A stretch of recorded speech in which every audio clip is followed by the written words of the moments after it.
Tsy mety hampiatra ny didim-pitsarana mamerina ireo mpiasa efatra amin'ny asa ny kompania fitaterana anabakabaka ery Madagasikara. Nanizingizina nefa androany ny mpisolo vava ireto mpiasa efatra ireto, Maître Willy Razafinjatovo, fa didim-pitsarana mazava no manery ny kompania hamerina azy efatra amin'ny rahalahy amin'ny asany. Nanambara ity mpisolo vava androany tetsy Analakely fa tena fanitsakitsahana ny asan'ny fitsarana malagasy mihitsy izao ataony tale jeneraly ny orinasa ery Madagasikara izao.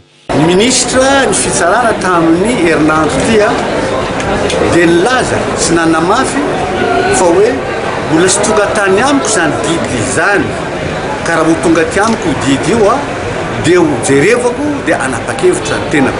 Noho izany hozy izy, le maintien de la situation de droit de ces nommés naturellement je nommé zany monsieur Rabarlala zany raha sy ireo namandreo console filazazy moa zany dia hoe ireo olon'ireo zany dia miverina amin'ny toerana tahaka ny tsy misy ninona teo aloha satria diso le fanambaran'ireo olona ireo fa izay ny fanapahan'iny fitsarana que le sursis à exécution ordonné implique la cessation de l'exécution de la décision. Zay zany tonga dia milaza io zany fa hoe ajanona zao dinizao ny fanatetarana an'io décision ny inspection du travail io.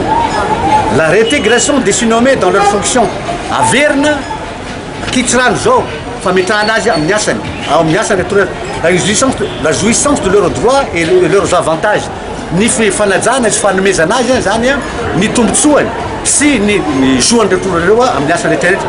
Le paiement de leur salaire depuis le moment où ils ont déposé les requêtes fanomirenana sy fanomezana azy ny karaman'ireo olon'ireo amin'ny andro sy nametrahany an'ity fangatana ity tany amin'ny fitsarana. Mikasany iona amin'ny ministry ny fitsarana moa ity mpisolo vavy ity sy ireo efatra amin'ny rahalahy ireto hanazavana mikasika ny didim-pitsarana tsy hampiara ny kompania Madagasikara no antony izany fionana izany.